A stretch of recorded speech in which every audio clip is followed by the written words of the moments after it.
میرے صاحب آج دو امپورٹنٹ ایشوز پہ بات کرنی ہے آپ سے. پہلا جو ایشو ہے وہ تو ہے کہ میں دیکھ رہا تھا کہ جو سعودی عرب کی جو کیبنٹ ہے اس نے یہ اپروو کیا ہے کہ انڈیا اور جو سعودی عرب کی انٹیلیجنس ایجنسیز ہیں ان کے درمیان ایک کوآپریشن ہوا ہے دہشت گردی کو کاؤنٹر کرنے کا، کمبیٹ کرنے کا، اور ٹیرر فائنینسی کو کمبیٹ کرنے کا. اور یہ بیسیکلی آپ یہ سمجھ لیں کہ یہ را اور جو سعودی کنگڈم کی جو انٹیلیجنس ایجنسی ہے اس کے درمیان ہوا ہے. ویسے اب ہم نے اس سے پہلے بھی تھوڑا عرصہ بات کی تھی کہ ایسے لگ رہا ہے کہ پرائم منسٹر مودی جو ہے وہ step by step Muslim world کے قریب ہو رہا ہے. ایک تو وہ ساری بات ہے فائنینشلی ان کے انٹرسٹ کو دیکھ رہے ہیں، کاروبار، بزنس اور چیزیں، تیل اور اس طرح کی چیزیں. دوسرا یہ ان اسٹریٹجک ایشوز کے اوپر اور یہ جو گلوبلی امپورٹنس کے ایشوز ہیں ان کے اوپر بھی جو ہے وہ قریب ہو رہا ہے. آپ کو کیا لگتا ہے بھائی صاحب، پاکستان جس نے مسلم ورلڈ کو اور پرٹیکولرلی سعودی عربیہ کو اتنا زیادہ جو ہے وہ جیلسلی گارڈ کیا اور پروٹیکٹ کیا کہ اس کو انڈیا کی ہوا نہ لگے، آپ پاکستان کی پوزیشن کو کیسے دیکھتے ہیں جب انڈیا اور سعودی عرب کا جو انٹیلیجنس ایجنسیز کا cooperation on combating terrorism and terror financing ہے؟ دیکھیں جی، یہ بہت بڑا ایک ڈیسیجن ہے جو ڈائریکٹلی ٹچ کرتا ہے پاکستان کی کور پالیسی کو، اسپیسیفکلی جو کشمیر ایشو کو لے کے. تو انڈیا اور پاکستان کے درمیان جو ایکسچینج بھی ہو رہا ہے گزشتہ 20-30 سالوں سے بالخصوص، اس کا تعلق بالآخر جا کے تو جڑتا تو بہرحال جو ہے وہ دہشت گردی کے ساتھ ہی ہے. تو اس حوالے سے اگر ایک کوآپریشن جو ہے وہ ہوتا ہے سعودی انٹیلیجنس ایجنسیز اور انڈین انٹیلیجنس ایجنسیز کے درمیان، تو اس کو کمبیٹ کرنے کے لیے، تو اس میں جو نمبر 1 سوال ابھر کے آئے گا وہ کشمیر میں آئے گا. چونکہ انڈیا کو اس وقت جو ہے اگر کسی تھوڑی بہت کسی طریقے سے کسی ملیٹنسی یا دہشت گردی کا کوئی خدشہ ہے یا سامنا ہے، پہلی بات ہے سامنا تو اب نہیں، خدشہ کہہ سکتے ہیں آپ جو اکا دکا واقعات ہو رہے ہیں، تو اس میں ظاہر ہے وہ کشمیر کے اندر ہی ہے، باقی تو کہیں اس طرح کی اس سطح پہ نہیں ہے. تو یہ جو اس ایک بہت بڑا آپ یوں سمجھ لیں کہ چھلانگ ہے جو سعودی عرب کا انڈیا کے ساتھ ایک طرح کا ایک سیکیورٹی ارینجمنٹ کے حوالے سے، جس کو آپ سلامتی کے معاملات کہتے ہیں. چونکہ اس میں جا کے تو پاکستان کے اندر اگر کوئی تھوڑا بہت بھی کوئی ان کا کوئی ایسی چیز رہ گئی تھی جس کی وجہ سے وہ سعودی عرب کے ساتھ جڑتے تھے تو وہ بھی ختم ہو گئی، چونکہ انہوں نے ایک طرح کا اپنے آپ کو ڈکلیئر کر دیا. چونکہ ڈکلیئر کرنے کا مطلب یہ ہے کہ جب آپ انٹیلیجنس کی سطح پہ آپ انفارمیشن ایکسچینج کرتے ہیں یا آپ کلیکٹیو اس کو کمبیٹ کلیکٹیولی کرنے کا اعلان کرتے ہیں، تو اس کا مطلب یہ ہے کہ ایک خاص ایجنڈے پہ آپ کا ایک خاص موقف ہے. اور ظاہر ہے کہ آپ دونوں دیکھتے ہیں کہ انڈیا کو اگر دہشت گردی کا سامنا ہے یا سعودی عربیہ کو دہشت گردی کا سامنا ہے تو دونوں ایجنسیز جو ہیں اس کا ساتھ دیں گی. عموماً ایسے جو ہوتا ہے یہ جو کانفیڈنس بلڈنگ کا اور ٹرسٹ کا ایک بہت اگلا سٹیج ہے جس پہ سعودی عرب اور امریکہ جو انڈیا جو ہے وہ پہنچ چکے. تو جتنا زیادہ یہ ٹرسٹ بلڈ اپ ہوا ہے اتنا زیادہ پاکستان اور سعودی عرب کے درمیان ایک ڈسٹنس تو ڈیفینیٹلی آئے گا. چونکہ اب سعودی انٹیلیجنس ایجنسی جو ہے وہ دونوں طرف تو نہیں کھیل سکتی نا، کہ پاکستان کے ساتھ بھی اس کی ساری یہ انفارمیشن شیئر، چونکہ ان کا بھی بہت قریبی تعلق رہا ہے ماضی میں، تو پاکستان کے ساتھ بھی شیئر کریں اور انڈیا کے ساتھ بھی کریں، تو انڈیا اور پاکستان کے معاملات کو ریزالو کیے بغیر یہ پاسبل نہیں ہے. اس لیے سعودیوں کے لیے واحد راستہ ہی یہ تھا کہ وہ ایک رخ اختیار کریں.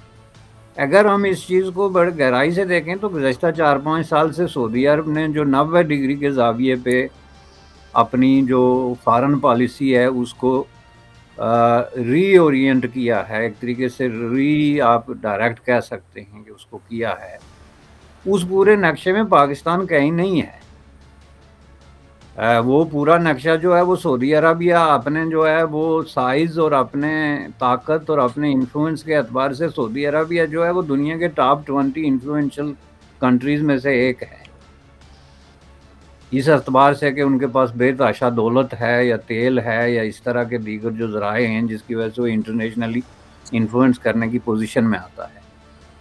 تو وہ اپنے آپ کو اس سطح پہ رکھ کے دیکھ رہا ہے. سعودی عربیہ اپنے آپ کو کمپیئر کر رہا ہے یورپ کے ساتھ, انڈیا کے ساتھ, یا اس طرح کے ملکوں کے ساتھ. وہ اب اپنے آپ کو پاکستان یا اسلامی امہ یا اس طرح کی چیزوں کے ساتھ نہیں جوڑ رہا ہے. اور یہ آپ دیکھ رہے ہیں کہ ان کی پالیسیوں سے بھی ریفلیکٹ ہو رہا ہے. محمد بن سلمان کے جو بیانات ہیں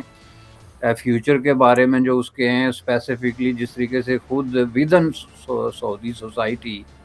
جو ریڈیکل چینجز وہ لا رہے ہیں, وہ کیا چیز ہے؟ وہ تو ایک روڈ میپ ہے کہ بتا رہا ہے کہ یہ ملک آئندہ 10 سال بعد ایک ٹوٹلی ڈیفرنٹ ملک ہوگا. تو جب وہ یہ سمجھتے ہیں کہ ہم 10 سال بعد ٹوٹلی ڈیفرنٹ ملک ہوں گے, تو ان کے ذہن میں بھی ایک نقشہ ہے کہ وہ کس قسم کا ملک ہوں گے. تو ان کو لازمی طور پہ انڈیا اپنے بہت قریب نظر آتا ہے اس حوالے سے کہ کلچرلی بہت ساری چیزیں جو ہیں وہ مشابہ ہیں. کلچرلی ظاہر ہے کہ پاکستان کے ساتھ تو اب سعودی عرب اپنے آپ کو ایسوسیٹ نہیں کرنا چاہتا, چونکہ سعودی عرب جو بات کر رہا ہے پاکستان اس کے الٹ کر رہا ہے.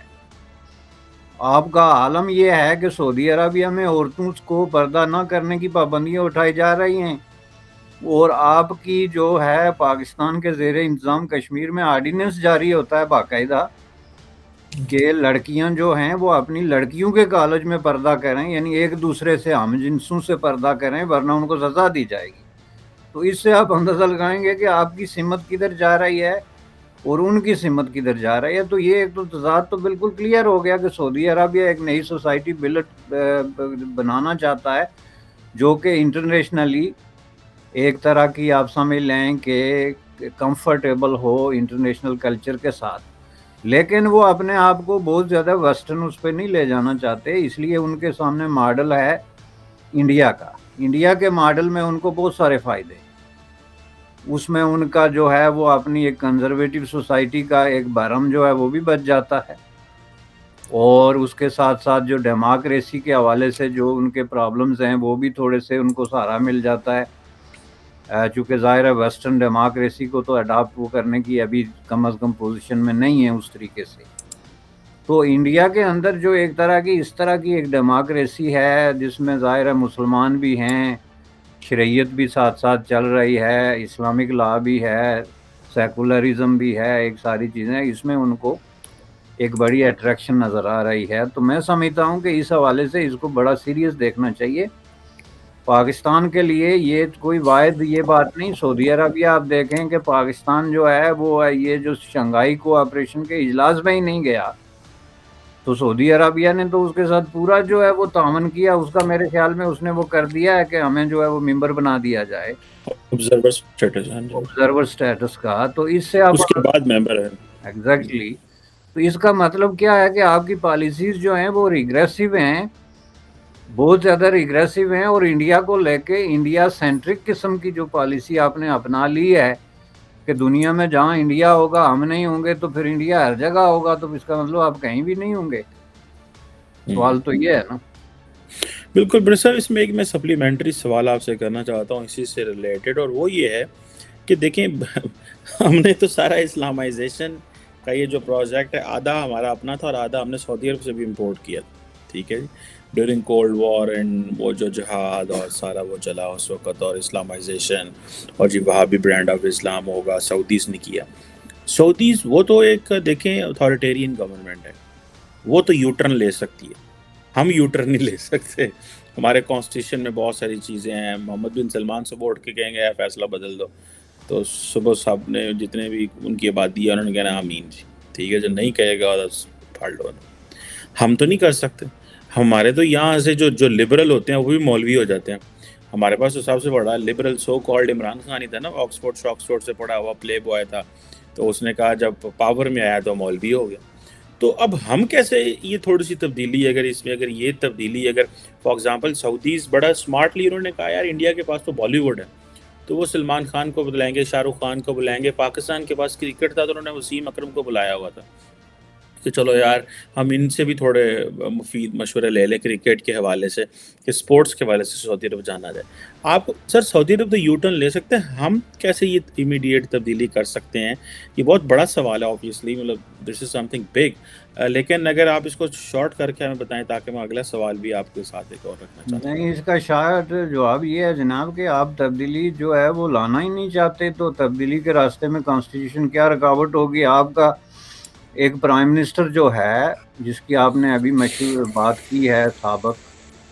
وہ 1400 سال پرانی ایک ریاست جو ہے اس کو بحال کرنے کی بات کر رہا ہے, جس کو وہ ریاست مدینہ کہتا ہے. تو یہ سعودیوں کے لیے بھی ایک بہت بڑا اریٹینٹ ہے, چونکہ ان کی اپنی ہسٹری میں بھی یہ ایک بڑا جو ہے, یہ جو لوگ سعودی عرب میں اس وقت حکمران ہیں ان کا اور ریاست مدینہ کا پہلے ہسٹری دیکھ لینی چاہیے کہ ان کے آپس میں تضادات کیا تھے. یہ جو سعودی خاندان ہے اس نے سعودی عربیہ پہ کس طرح قبضہ کیا تھا, یہ ساری چیزیں بندہ جان کے ہر جگہ ریاست مدینہ کی ریٹ لگانے کے بجائے, تو دوسرے الفاظ میں آپ ریاست مدینہ کی بات کرنا کوئی بری بات نہیں, لیکن آپ بات جو کر رہے ہیں اس کے کوئی میننگز نہیں ہیں, چونکہ آپ کو خود ہی پتہ ہے کہ وہ ریاست جس شکل میں تھی یا جو اس کا ساخت تھی, جو اس کی جورسڈکشن تھی, وہ آج کے دور کے حوالے سے جو ہے ہمارے لیے کسی بھی طریقے سے کوئی اس طرح کی مددگار ثابت نہیں ہو سکتی. لیکن آپ اگر لوگوں کو بیوقوف بنا رہے ہیں, اور سعودی عربیہ نے اس کو سمیل کیا ہے کہ پاکستان کے ساتھ زیادہ انٹریکشن جو ہے وہ ہماری سوسائٹی کے اندر جو ہم رجعت پسندی کے خلاف جو ہم نے جدوجہد شروع کی ہے یا ماڈرنزم کی طرف ہم جو بڑھ رہے ہیں, وہ اس کے راستے کی رکاوٹ بن رہا ہے. یہ آپ نے تو دیکھا ہوگا کہ اندر کی خبریں جو ان کے درمیان ایکسچینج ہوا, جس میں محمد بن سلمان نے جو ہے وہ باقاعدہ عمران خان کو کہا کہ جی یہ آپ ریاست مدینہ کی بات جو ہے یہ اس طریقے سے نہ کریں چونکہ اس سے کنفیوژن پھیلتا ہے, ہم آگے جانے کی بات کر رہے ہیں, آپ پیچھے جانے کی بات کر رہے ہیں. ان کے لیے یہ ایک پرابلم بنتا ہے, چونکہ عمران خان ایک ناؤن آدمی تو ہے نا, بہت سارے عربوں میں بھی تو پاپولر ہے, تو کنفیوژن تو ینگ جنریشن میں آتا ہے نا کہ بھئی یہ آدمی کیا بات کر رہا ہے, آپ کیا بات کر رہے ہیں. تو اس لیے میں نے کہا کہ یہ ایک بہت بڑا ایک جو ہے نا ڈسکنیکٹ ہے سعودی عربیہ اور پاکستان کے درمیان, جو دن بہ دن مزید گہرا ہوتا جائے گا, یہ بالکل کلیئر ہے. اچھا بس بالکل ٹھیک ہو گیا. ایک اگلا سوال میں کرنا چاہتا ہوں بھائی صاحب, یہ ہم نے سعودی عرب کی تو بات کر لی, لیکن میں نے ریسنٹلی نوٹ کیا ہے کہ انڈیا جو ہے وہ بہت سارے گلوبل الائنسز میں آ رہا ہے. فار ایگزامپل میں اگلے دن دیکھ رہا تھا کہ آسٹریلیا, فرانس اور انڈیا ایک ٹرائلیٹرل گروپ بنا رہے ہیں. اب ہر جو گریٹ پاور ہے یا جو مڈ سائز پاور ہے وہ آنا چاہتی ہے اس خطے میں اور آ کے انڈیا کے ساتھ ملتی ہے, اور ساتھ میں ایک ریجنل پارٹنر کو پکڑتے ہیں. کبھی وہ جاپان کو ساتھ پکڑ لیتے ہیں, کبھی آسٹریلیا کو پکڑ لیتے ہیں, کبھی کسی اور کو پکڑ لیتے ہیں, اور وہ کہتے ہیں جی ہم ان کے ساتھ پارٹنرشپ کر رہے ہیں. یہ جو اتنے زیادہ الائنسز بن رہے ہیں, میں فار ایگزامپل اگلے دن دیکھ رہا تھا رومانیہ اور انڈیا کی بھی ایک پارٹنرشپ ہوئی ہے, اور میں نے وہ اس لیے ڈسکس کیا کہ رومانیہ پاکستان کو جو ہے وہ نیوی کے حوالے سے سب میرینز اور کچھ فریگیٹس وغیرہ دیتا تھا, اور انڈیا جو ہے اس کی نارمل ملکوں سے یہ ہوتی ہے کہ اگر آپ نے پاکستان کو ڈیفینس اکوپمنٹ دینا تو ہمیں نہیں دینا. یہ جو اتنے زیادہ انڈیا الائنسز بنا رہا ہے دنیا میں یا پارٹنرشپس ڈیولپ ہو رہی ہیں, آپ کو کیا لگتا ہے یہ ہمارے لیے کتنا کچھ چیلنجنگ ہے؟ جبکہ ہم تو انٹرنل لڑ رہے ہیں, سپریم کورٹ کچھ کہہ رہی ہے, عدالتیں کچھ کر رہی ہیں, سیاستدان کچھ کر رہے ہیں, تو ہم نے جب آپ سمجھتے ہیں کہ ہوش سنبھالیں گے سارے انٹرنل چیلنجز سے اور اکانومی سے, تو جب باہر کی طرف دیکھیں گے کہ کیا ہو رہا ہے, کیونکہ ابھی تک تو ہماری ریاست کو, اسٹیٹ کو کچھ پتہ نہیں ہے کیا ہو رہا ہے, اندر آپس میں ایک دوسرے سے لڑ رہے ہیں, تو آپ کیا سمجھیں کتنا چیلنجنگ انوائرمنٹ ہو جائے گا کہ ایک طرف I2U2 ہے, اسرائیل, انڈیا, UAE بیٹھے ہوئے ہیں, ادھر کوارڈ ہے, سارے امریکہ, جاپان, آسٹریلیا بیٹھے ہوئے ہیں, فرانس کے ساتھ علیحدہ ہے, جرمنی کے ساتھ علیحدہ ہے, برطانیہ کے ساتھ ایک علیحدہ. یہ کتنا کچھ چیلنجنگ پاکستان کے لیے چیزیں ہیں. لگتا ہے کہ اتنی تیزی سے تبدیلی تو پچھلے 70 سال میں نہیں آئی جتنی تیزی سے تبدیلی پچھلے 7-8 سالوں میں جو ہے وہ آ رہی ہے. So how do you see this sir as well this India's growing alliances and partnerships اور پاکستان کی جو ڈیپ سلیپ ہے؟ نہیں دیکھیں, چیلنجنگ یہ تب ہو نا کہ جب پاکستان اس کو بطور چیلنج ایکسیپٹ کرے. یہاں پرابلم یہ ہے کہ پاکستان نے اپنے آپ کو ہاتھ پاؤں باندھ کے چین کے حوالے کر دیا. آپ کل دیکھیں جو ڈیموکریسی پہ جو سیشن ہوا ہے یونائٹڈ اسٹیٹ آف امریکہ کی, اس میں ہاسٹ کی حیثیت سے, اس میں پاکستان نے شرکت نہیں کی, تو اس کو آپ ایکسپلین کر سکتے ہیں کہ ڈسپائٹ دی انویٹیشن، اس میں شرکت نہ کرنے کی وجہ ظاہر ہے تائیوان کی انویٹیشن اور ترکی کی ڈی انویٹیشن جو ہے۔